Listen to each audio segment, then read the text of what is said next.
बृहस्पतिवार व्रत की विधि। बृहस्पतिवार के दिन जो भी स्त्री पुरुष व्रत करे उसको चाहिए कि वह दिन में एक ही समय भोजन करे, क्योंकि इस दिन बृहस्पति सूर्य भगवान का पूजन होता है। भोजन पीले चने की दाल आदि का करे, नमक नहीं खावे, पीले वस्त्र पहने, पीले ही फूलों का उपयोग करे, पीले चंदन से पूजन करे। पूजन के बाद प्रेम पूर्वक बृहस्पति देव की कथा सुननी चाहिए। इस व्रत को करने से मन की समस्त इच्छाएं पूरी होती हैं और बृहस्पति महाराज प्रसन्न होते हैं। धन, पुत्र, विद्या तथा मनवांछित फलों की प्राप्ति होती है। बृहस्पतिवार को सुख तथा शांति रहती है, परिवार को सुख तथा शांति रहती है, इसलिए यह व्रत सर्वश्रेष्ठ और फलदायक है। इस व्रत में केले का पूजन करना चाहिए। कथा और पूजन के समय मन, क्रम, वचन से शुद्ध होकर जो इच्छा हो सो बृहस्पति देव से प्रार्थना करनी चाहिए। उन इच्छाओं को बृहस्पति देव अवश्य पूर्ण करते हैं, ऐसा मन में दृढ़ विश्वास रखना चाहिए। बृहस्पतिवार व्रत कथा। प्राचीन काल में एक भारतवर्ष में राजा राज्य करता था। वह बड़ा प्रतापी और दानी था। वह नित्य मंदिर में दर्शन करने जाता था तथा ब्राह्मण और गुरु की सेवा किया करता था।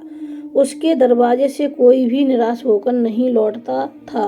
वह प्रत्येक गुरुवार को व्रत एवं पूजन करता था। वह गरीबों की सहायता करता था, परंतु यह सब बातें उसकी रानी को अच्छी नहीं लगती थीं।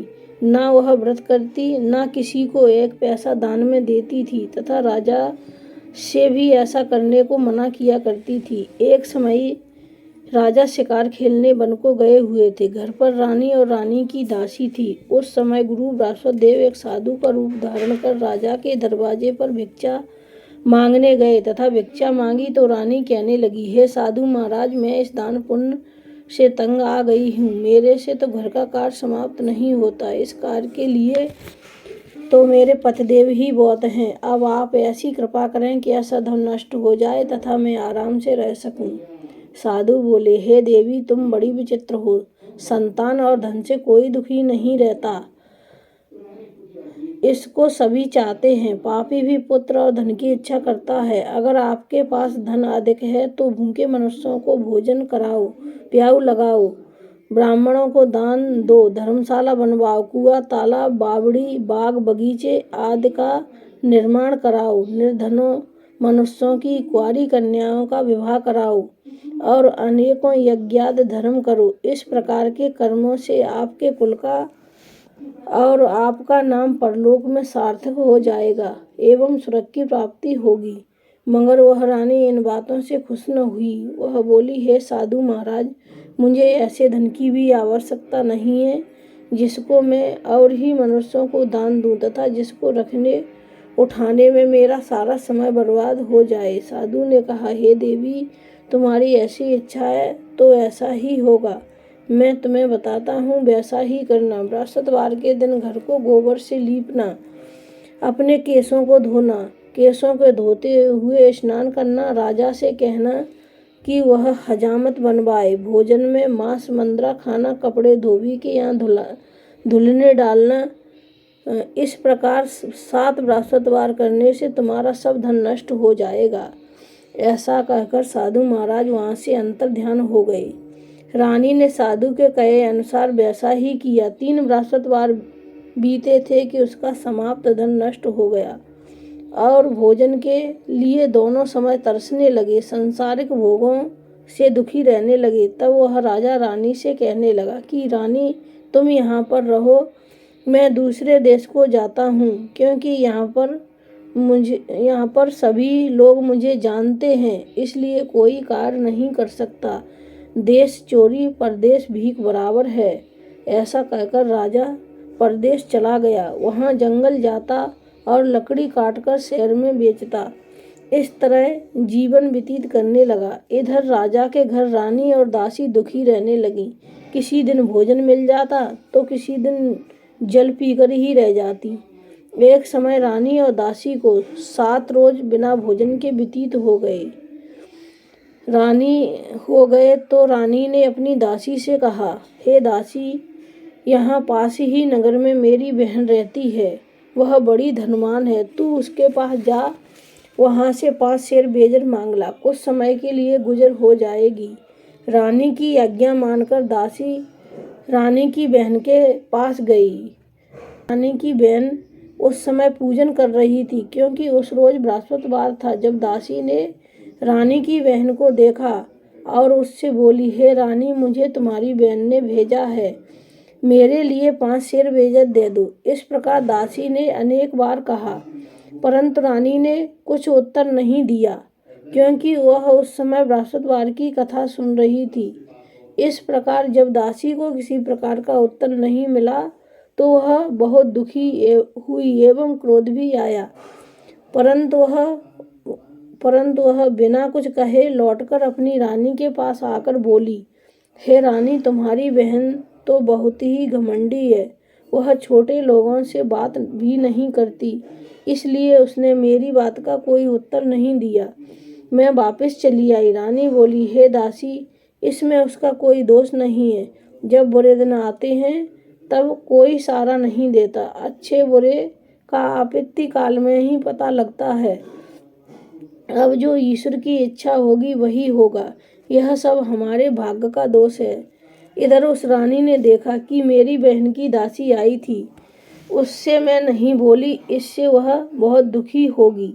यह सोच कथा को सुन और विष्णु भगवान का पूजन समाप्त कर वह रानी बहन के घर गई और अपनी बहन से कहने लगी, हे बहन, मैं बृहस्पतिवार का व्रत कर रही थी, तुम्हारी दासी गई, परंतु जब तक कथा होती है तब तक न उठते हैं न बोलते हैं, इसलिए मैं नहीं बोली। कहो दासी क्यों गई? रानी बोली, हमारे अनाज नहीं था।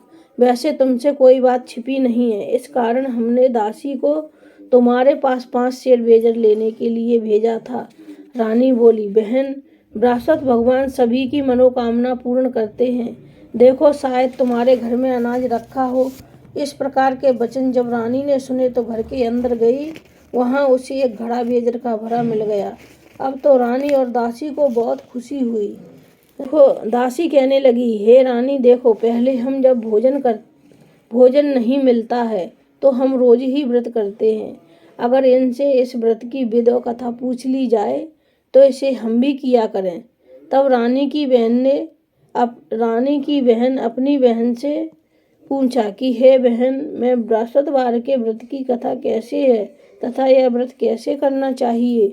रानी की बहन ने कहा, बृहस्पतिवार के व्रत में चना की दाल मुनक्का से विष्णु भगवान का केले की जड़ में पूजन करे तथा दीपक जलावे, पीला भोजन करे तथा कहानी सुने।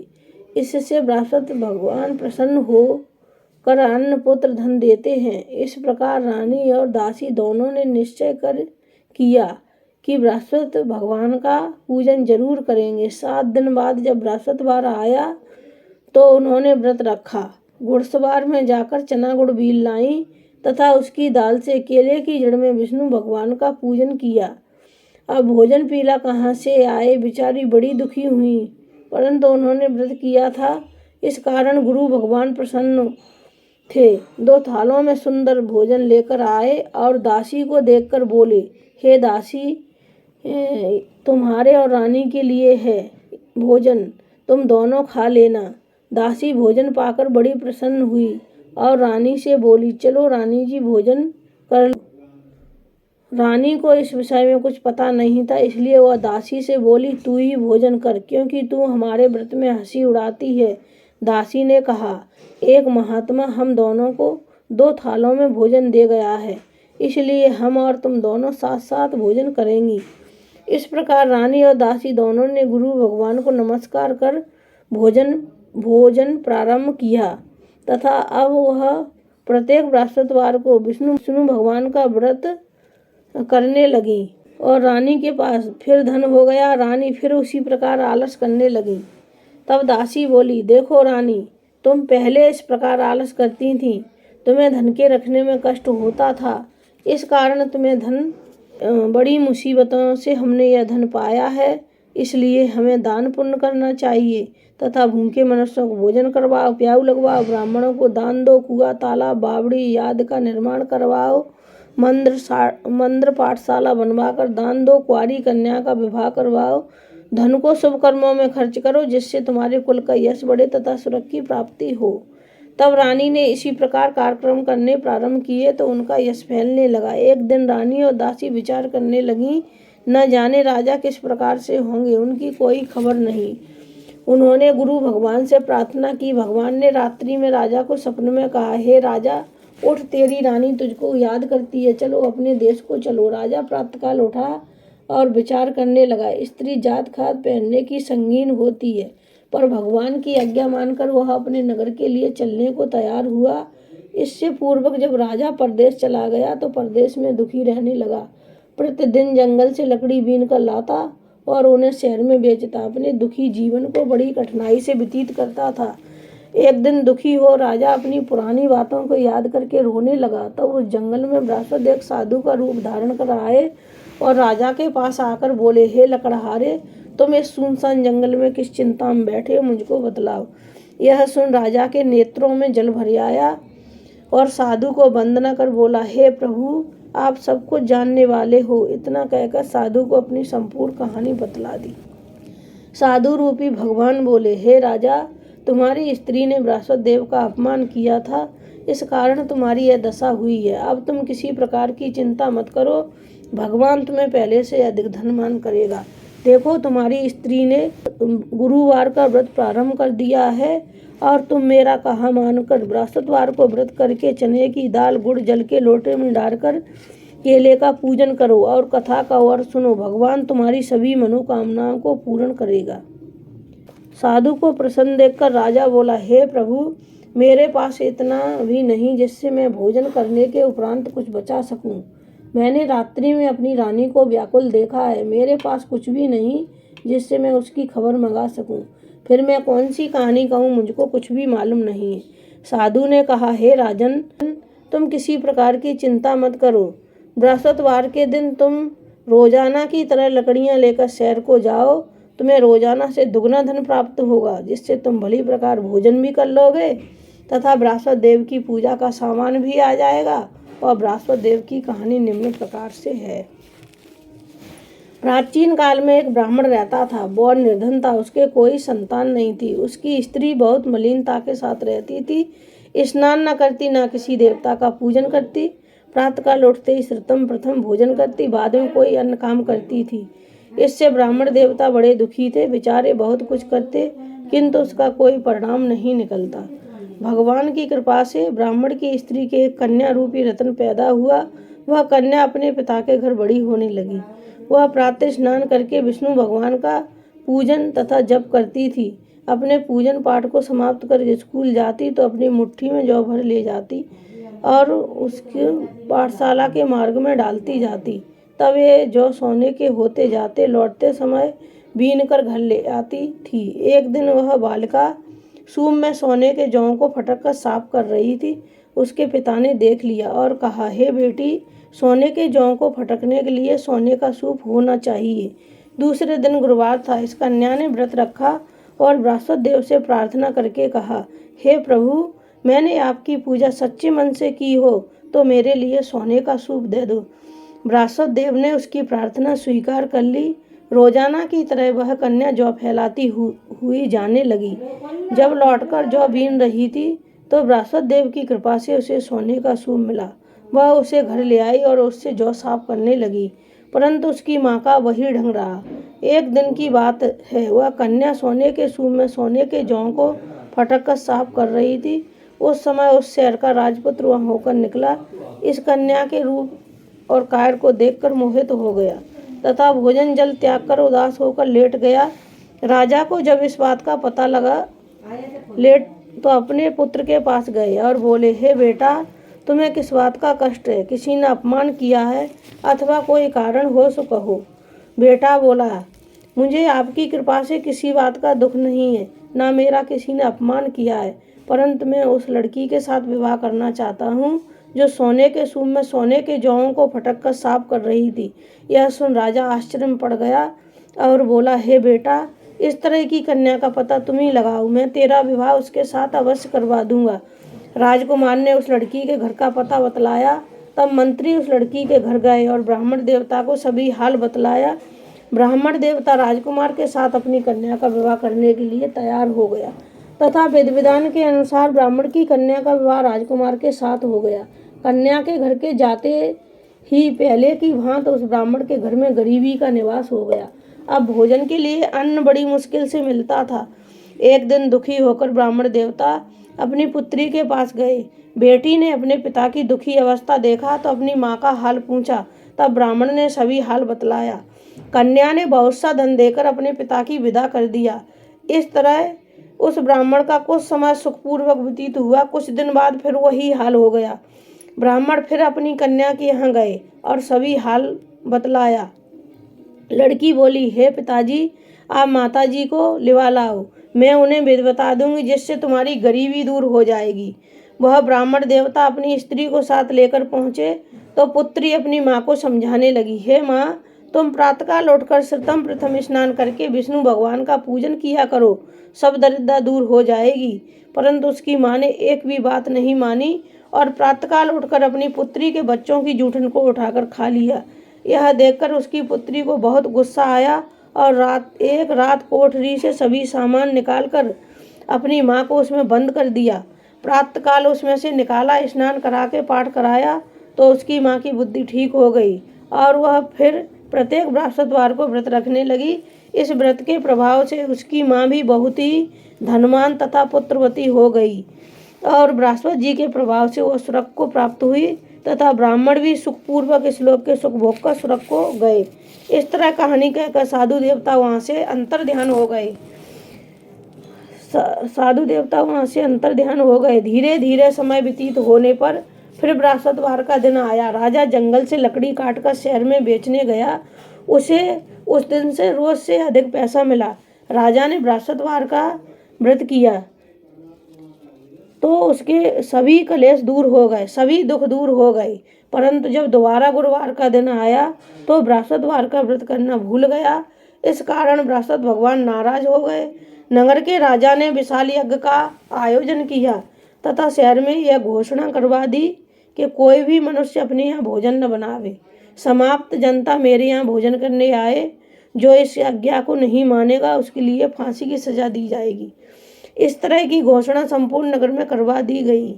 राजा की आज्ञा अनुसार शहर के सभी लोग भोजन करने आए, लेकिन लकड़हारा कुछ देर से पहुंचा, इसलिए राजा उसको अपने साथ लिवा ले जाकर भोजन करा रहे थे। रानी की दृष्टि उसी खुटी पर पड़ी जिस पर उसका हार लटका हुआ था। वहां दिखाई नहीं दिया। रानी ने सोचा, मेरा हार इसी मनुष्य ने चुरा लिया है। उसी समय सैनिक को बुलवाकर राजा जेल खाने में डलवा दिया। जब राजा जेल खाने में पड़ गया तो विचार करने लगा, न जाने कौन से पूर्व जन्म के कर्म से मेरे लिए दुख प्राप्त हुआ है, और उसी साधु की याद करने लगा जो जंगल में मिला था। उसी समय तत्काल बृहस्पति देव साधु के रूप में प्रकट हो गए और उसकी दशा को देखकर कहने लगे, अरे मूर्ख, तूने बृहस्पति देवता की कथा नहीं कही, इसी कारण तेरे को दुख प्राप्त हुआ है। अब चिंता मत कर, बृहस्पतिवार के रोज तुझे जेल खाने के दरवाजे पर रुपए पड़े मिलेंगे, उनसे तुम बृहस्पति देव का पूजन करना, तेरे सभी कष्ट दूर हो जाएंगे। बृहस्पतिवार के रोज उसे रुपए पड़े मिले। राजा ने कथा कही। बृहस्पति देव ने उस नगर के राजा को सपन में कहा, हे राजा, तुमने जिस आदमी को जेल खाने में बंद कर दिया है वह निर्दोष है, वह राजा है, उसे छोड़ देना। रानी का हार उसी खुटी पर लटका हुआ है, अगर ऐसा नहीं किया तो मैं तेरे राज्य को नष्ट कर दूंगा। इस प्रकार रात्रि के सपन को देखकर राजा प्रातःकाल उठा और खुटी पर हाथ देखकर लकड़हारे को बुलाकर क्षमा मांगी तथा राजा के योग्य सुंदर वस्त्र देकर उसे विदा किया। साधु की आज्ञा अनुसार राजा अपने नगर के लिए चल दिया। राजा नगर के निकट पहुंचा तो उसे बड़ा ही आश्चर्य हुआ। नगर में पहले से अधिक बाग, तालाब, कुएं, धर्मशाला, मंदिर बन गए हैं। राजा ने पूछा कि यह किसका बाग और धर्मशाला है। तब नगर के लोग कहने लगे, यह सब रानी और बांदी के हैं। तो राजा को आश्चर्य हुआ और गुस्सा भी आया। जब रानी ने यह खबर सुनी कि राजा आ रहे हैं तो उसने अपनी दासी से कहा, हे दासी, देख राजा हमको कितनी बुरी हालत में छोड़ गए थे। वह हमारी ऐसी हालत देखकर लौट न जाए, इसलिए तू दरवाजे पर खड़ी हो जा। रानी की आज्ञानुसार दासी दरवाजे पर खड़ी हो गई। राजा आए तो उन्हें लिवा लाई। तब राजा ने क्रोध करके अपनी तलवार निकाली और पूछने लगे, यह बताओ कि यह सब धन कैसे प्राप्त हुआ है। तब उन्होंने कहा, हमें यह सब धन बृहस्पति देव के व्रत के प्रभाव से प्राप्त हुआ है। राजा ने निश्चय किया कि 7 रोज बाद सभी बृहस्पति देव का पूजन करते हैं, परंतु मैं रोजाना दिन में 3 बार कहानी किया करूंगा, रोज व्रत किया करूंगा। अब हर समय राजा के दुपट्टे में चने की दाल बंधी रहती तथा वह दिन में 3 बार कहानी कहता। एक रोज राजा ने विचार किया, चलो अपनी बहन के यहाँ हो आए। इस तरह निश्चय कर राजा घोड़े पर सवार होकर अपनी बहन के यहाँ निकला। आगे मार्ग में देखा कुछ आदमी मुर्दे को लिए जा रहे हैं। उन्हें रोककर राजा कहने लगा, अरे भैया, मेरी बृहस्पतिवार की कहानी सुन लो। वे बोले, हमारा आदमी मर गया है, इसको अपनी कथा की पड़ी है। परंतु कुछ आदमी बोले, अच्छा कहो, हम तुम्हारी कथा सुनने को तैयार हैं। राजा ने दाल निकाली और कथा कहने लगा। जब कथा आधी हुई तो मुर्दा हिलने लगा। जब कथा समाप्त हो गई तो राम राम कहकर खड़ा हो गया। आगे मार्ग में उसे एक किसान खेत में हल चलाता मिला। राजा ने उसे देखा और उससे बोला, अरे भैया, मेरी बृहस्पतिवार की कहानी सुन लो। किसान बोला, जब तक मैं तुम्हारी कथा सुनूंगा तब तक 4 हरैया जोत न लूंगा। जा अपनी कथा किसी और को सुनाना। राजा आगे चलने लगा। राजा के हटते ही बैल पछाड़ खाकर गिर गए तथा किसान के पेट में बहुत जोर से दर्द होने लगा। उस समय उसकी माँ रोटी लेकर आई तो उसने देखा, अपने पुत्र से हाल पूछा। बेटे ने सभी हाल कहा। बुढ़िया दौड़ी दौड़ी उस घुड़सवार के पास गई और उससे बोली, मैं तेरी कथा सुनने को तैयार हूँ, तू अपनी कथा मेरे खेत पर चलकर कहना। राजा ने बुढ़िया के खेत पर जाकर कथा कही। जिसके सुनते ही बैल खड़े हुए तथा किसान के पेट का दर्द बंद हो गया। राजा अपनी बहन के घर कुशलपूर्वक पहुंच गया। बहन ने भाई की खूब मेहमानी की। दूसरे रोज राजा प्रातःकाल जागा तो देखने लगा सब लोग भोजन कर रहे हैं। राजा ने अपनी बहन से कहा कि ऐसा कोई मनुष्य है जिसने भोजन नहीं किया हो, वह हमारी बृहस्पतिवार की कथा सुन ले। बहन बोली, हे भैया, यह देश ऐसा ही है, पहले यहाँ भोजन करते हैं, बाद में कोई अन्य काम करते हैं। अगर कोई पड़ोस में हो तो मैं देख आऊँ। ऐसा कहकर वह देखने चली गई, परंतु उसे ऐसा व्यक्ति नहीं मिला जिसने भोजन नहीं किया हो। अंत में वह एक कुम्हार के घर गई जिसका लड़का बीमार था। उसे मालूम हुआ इसके यहाँ 3 रोज से किसी ने भोजन नहीं किया है। रानी ने अपने भाई की कथा सुनने के लिए कुम्हार से कहा। वह कथा सुनने को तैयार हो गया। राजा ने जाकर बृहस्पतिवार की कथा कही, जिसके सुनकर उसका लड़का ठीक हो गया। अब तो राजा की प्रशंसा होने लगी। एक रोज राजा ने अपनी बहन से कहा, हे बहन, हम अपने घर जाएंगे, तुम भी तैयार हो जाओ। राजा की बहन ने अपनी सास से कहा। सास बोली, हाँ चली जा, परंतु अपने लड़कों को मत ले जाना, क्योंकि तेरे भाई के कोई औलाद नहीं होती। बहन ने भैया से कहा, हे भैया, मैं तो चलूंगी, मगर कोई बालक नहीं चलेगा। राजा बोला, जब कोई बालक नहीं चलेगा तब तुम ही क्या करोगी। बड़े दुखी मन से राजा अपने नगर के लिए चले आए। लौट आया। राजा ने अपनी रानी से कहा, हम निर्वंशी राजा हैं, हमारा मुख देखने का धर्म नहीं। और इसी उदासी के कारण उसने कुछ भोजन भी नहीं किया। रानी बोली, हे स्वामी, हे बृहस्पति देव, हमें औलाद अवश्य देंगे। उसी रात को बृहस्पति देव ने राजा से सपने में कहा, हे राजा, उठ, सोच को त्याग दे, तेरी रानी गर्भ से है, 9वें महीने में उसके गर्भ से एक सुंदर पुत्र पैदा होगा। तब राजा बोला, हे रानी, स्त्री बिना भोजन के रह सकती है, बिना कहे नहीं रह सकती। जब मेरी बहन आवे तो उससे कुछ मत कहना। जब राजा की बहन ने ये सुसमाचार सुना तो बहुत खुश हुई तथा अपने भाई की यहाँ बधाई लेकर आई। तभी रानी ने कहा, घोड़ा चढ़ तो नहीं आई, गधा चढ़ी आई। राजा की बहन बोली, हे भाभी, मैं इस प्रकार न कहती तो तुम्हें संतान कैसे मिलती। बृहस्पति देव ऐसे ही हैं, जैसी जिसके मन में कामना है वैसी सभी को पूर्ण करते हैं। जो श्रद्धा भावना पूर्वक कथा पढ़ता है अथवा दूसरों को सुनाता है, बृहस्पति देव उसकी सभी मनोकामना पूर्ण करते हैं तथा उनकी सदैव रक्षा करते हैं। संसार में जो मनुष्य श्रद्धा भावना से गुरु भगवान का पूजन व्रत सच्चे हृदय से करते हैं तो उनकी सभी मनोकामनाएं पूर्ण होती हैं। जैसे सच्ची भावना से रानी और राजा ने उनकी कथा का गुणगान किया तो बृहस्पति भगवान ने उनकी सभी इच्छाएं पूर्ण की। इसलिए सबको कथा सुनने के बाद प्रसाद लेकर जाना चाहिए। हृदय से नमन करते हुए उनका जयकारा बोलना चाहिए। बोलो बृहस्पति देव की जय, बोल विष्णु भगवान की जय।